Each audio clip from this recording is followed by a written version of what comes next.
Mortar rounds began pounding the Longueuil Special Forces compound on the morning of February 6, 1968. They stopped, then started back up again with full force at 1800 hours. 60 more rounds hitting the camp, wounding 10 soldiers, and all but demolishing 2 bunkers.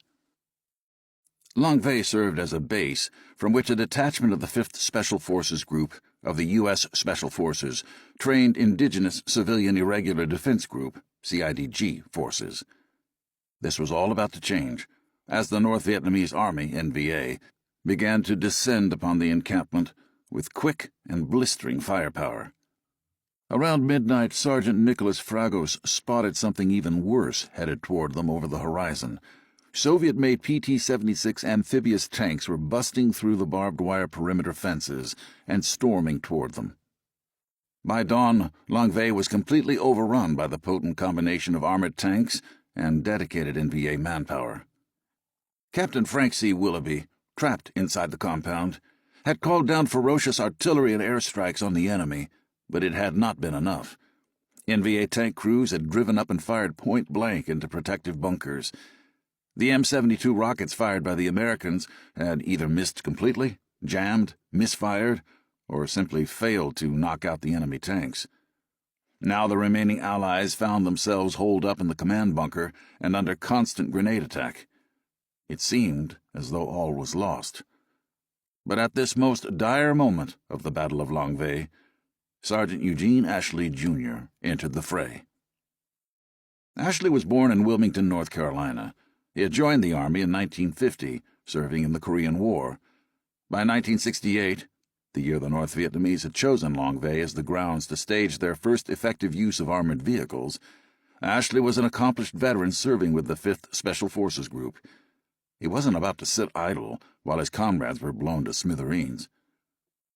Ashley had been nearby when the attack on Longueuil began, and he pulled out all the stops to quickly assemble and equip about 100 Laotian soldiers. The plan was to launch not only a rescue operation, but, if possible, recapture the base. Ashley formed the Laotian soldiers into a loose skirmishing line and made his way toward Longueuil, radioing the forward air controllers stationed overhead to direct strafing runs and soften up the enemy. At this point, General Westmoreland of Military Assistance Command Vietnam, Colonel Ladd of the 5th Special Forces Group, and Major General Anderson of the 1st Marine Aircraft Wing were putting together another plan to airlift the survivors out of Longueuil. That plan would never get off the ground without Ashley. He needed to take the fire pressure off the base. The Laotians were understandably reluctant to face the superior NVA force, but Ashley levied his superior leadership abilities to rally them forward into an offensive.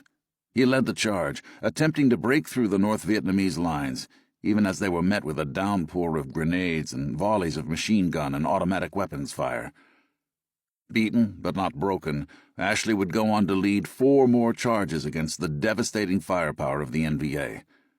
Every bunker that Ashley tried to take control of was booby-trapped with explosives and blew up in his face. Relentless, Ashley regrouped and charged for a 5th time, determined to make this his last. He adjusted the airstrike such that they would fall nearly on top of his assault element. They were putting themselves in mortal danger, but the gambit worked. The enemy withdrew in the face of the wild courage of the American-led force and the hellfire of the airstrikes. Ashley had taken the hill. The 5 charges into the heart of Longueuil had exacted vengeance upon the NVA.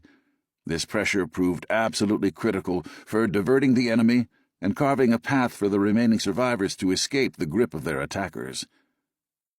During the violent madness of this final attack, Ashley was struck by thunderous machine gun fire to the chest, but continued to lead the assault despite his wounds. In the end, though, his gambles against fate in the service of rescuing his comrades came at a grave price. Ashley lost consciousness, his body giving up long before his will ever would. As he was carried away, an artillery round found its mark and ended Ashley's life.